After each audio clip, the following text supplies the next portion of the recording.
오늘 하나님 말씀은 출애굽기 40장입니다. 성도 여러분, 오늘 본문은 크게 세 단락으로 나눌 수 있습니다. 첫 번째 단락은 17절부터 19절까지 성막 조립의 실행입니다. 두 번째 단락은 20절부터 33절 상반절까지 각 구역별 다양한 비품들의 배치를 말하고 있습니다. 마지막 단락, 세 번째 단락은 33절 하반절부터 마지막 38절까지 충만한 하나님의 영광과 구름과 불기둥에 관한 것입니다. 먼저 17절부터 19절입니다. 둘째 첫째 달 곧 그 달 초하루에 성막을 세우니라.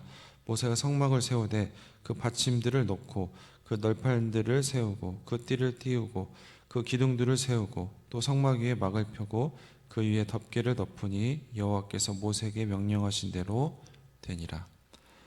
하나님께서 성막 조립을 명령하신 대로 모세는 순종했습니다. 출애굽한 해를 원년으로 삼아 둘째 해 1월 1일의 일입니다. 먼저 벽을 세우기 위해 널판들을 견고히 세울 받침들을 널판들 아래에 끼웁니다. 이 널판들을 마치 레고처럼 조립하여 세운 뒤에 입구인 동쪽을 제한 3면에 이 널판지 벽에 각각 5개의 봉을 지지대로 끼워 견고한 벽이 되게 했습니다. 그리고 내성소 입구와 지성소 입구에는 기둥들이 세워져 있었습니다. 그리고 고급 실들로 짠 이 첫 번째 앙장막 위에 두 번째 염소털 앙장막이 덮였고 세 번째 막으로 붉게 물들인 순양의 가죽이 그 위를 덮었습니다. 마지막으로 아마 이 장식 덮개였을 거로 추론되는 해달 가죽이 얹혀짐으로 성막이 완성이 되었습니다. 다음 단락은 20절부터 32절인데 32절입니다. 그는 또 증거판을 궤 속에 넣고 채를 꿰고 속죄소를 그 궤 위에 두고 또 그 궤를 성막에 들여놓고 가리개 휘장을 늘어뜨려 그 증거궤를 가리니 여호와께서 모세에게 명령하신 대로 되니라. 그는 또 회막 안 곧 성막 북쪽으로 휘장 밖에 상을 놓고 또 여호와 그 상 위에 떡을 진설하니 여호와께서 모세에게 명령하신 대로 되니라. 30절 보도록 하겠습니다. 그는 또 물두멍을 회막과 제단 사이에 두고 거기 씻을 물을 담으니라. 모세와 아론과 그 아들들이 거기에 수족을 씻되 그들이 회막에 들어갈 때 제단에 가까이 갈 때 씻었으니 여호와께서 모세에게 명령하신 대로 되니라. 계속해서 지금 여러 차례 지시가 되고 모세에게 재차 명령된 그대로 이 성막의 모든 여러 시설들과 비품들이 제자리에 정확히 배치됐다는 것을 이야기하고 있습니다. 이 비품들은 이 명령대로 정확하게 사용이 되었다는 것을 계속해서 강조를 하고 있습니다. 그리고 앞서 봤듯이 30절과 31절을 보시면 이 모세와 제사장들이 아론과 그 아들들이 성막에서 직무를 수행할 때 명령대로 반드시 지금 손발을 씻었습니다. 그리고 지금 반복적인 형식문인 여호와께서 모세에게 명령하신 대로 되니라가 계속해서 다시 강조가 됩니다. 이러한 명령 그리고 순종 형식문은 사실 성막 건설 기사에서 여러 차례 반복이 되었습니다. 이런 반복은 무의미한 것이 아니라 모세가 하나도 빠트림 없이 정확히 하나님의 명령을 준수했음을 강조하는 것으로 보입니다. 이스라엘의 불순종은 금송아지 우상 숭배를 낳았지만 이 철저한 순종은 성막의 건축으로 이어진 것을 우리가 기억해야 할 것입니다. 마지막 단락은 33절부터 38절입니다. 그는 또 성막과 제단 주위 뜰에 포장을 치고 뜰 문에 휘장을 다니라.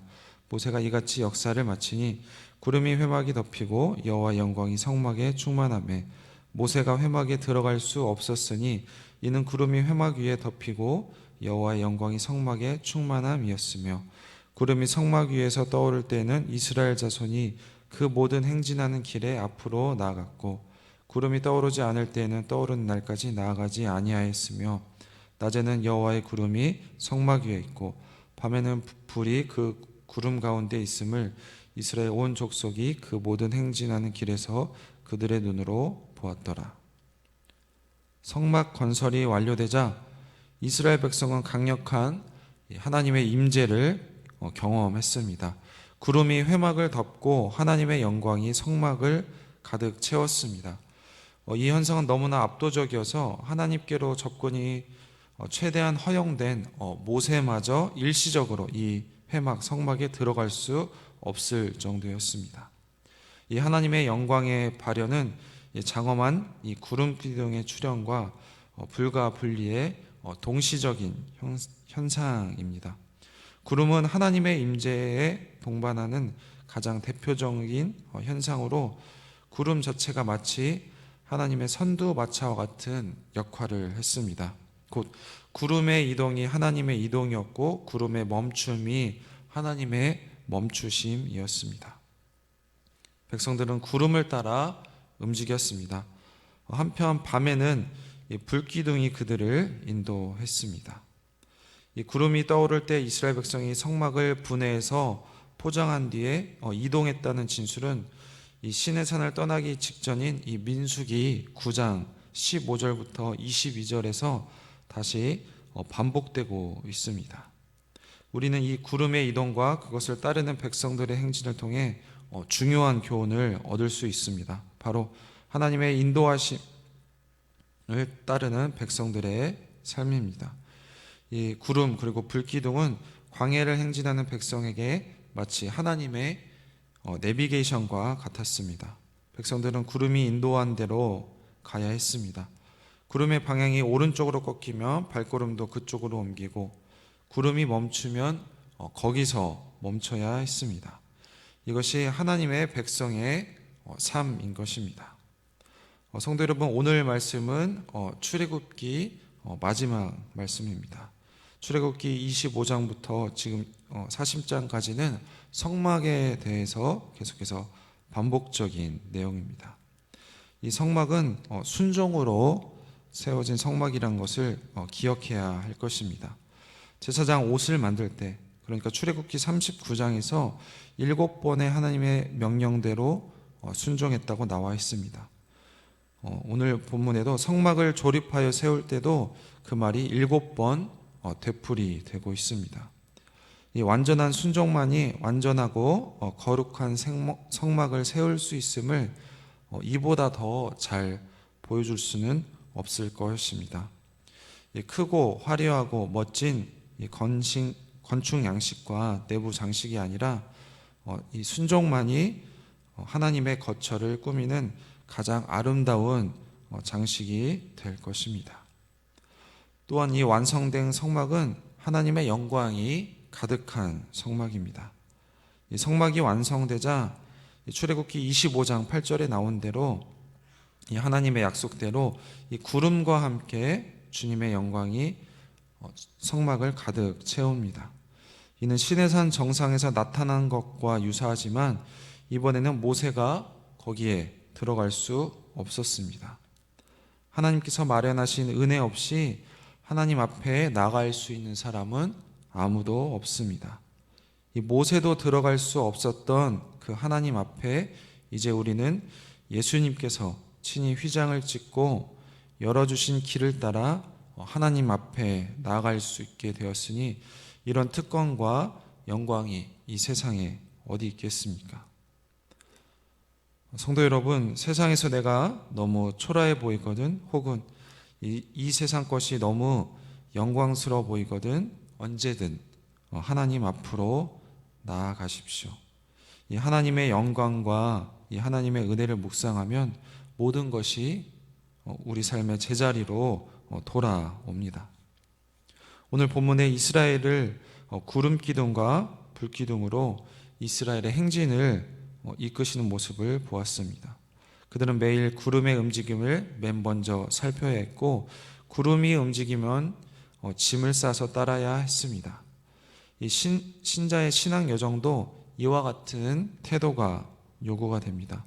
늘 주의 뜻, 하나님의 뜻을 확인해야 되고 그 뜻을 우선하는 마음으로 순종하며 살아가는 우리 모든 성도님들이 되시길 소망합니다. 우리 기도하겠습니다. 하나님 감사합니다. 오늘 말씀 통화에서 출애굽기 말씀을 마치게 되었습니다. 하나님, 이 성막의 완성을 통하여서 이 순종만이 가장 아름다운 그런 신앙이라는 것을 배웠습니다. 7번 하나님의 명령대로 순종했다고 반복해서 되풀이가 되고 있습니다. 우리 그런 완전한 순종만이 하나님께 영광 돌릴 수 있음을 우리가 기억할 수 있도록 도와주시옵소서. 이런 신자의 삶에 하나님 구름 기둥과 불 기둥으로 인도하시는 모습을 봤습니다.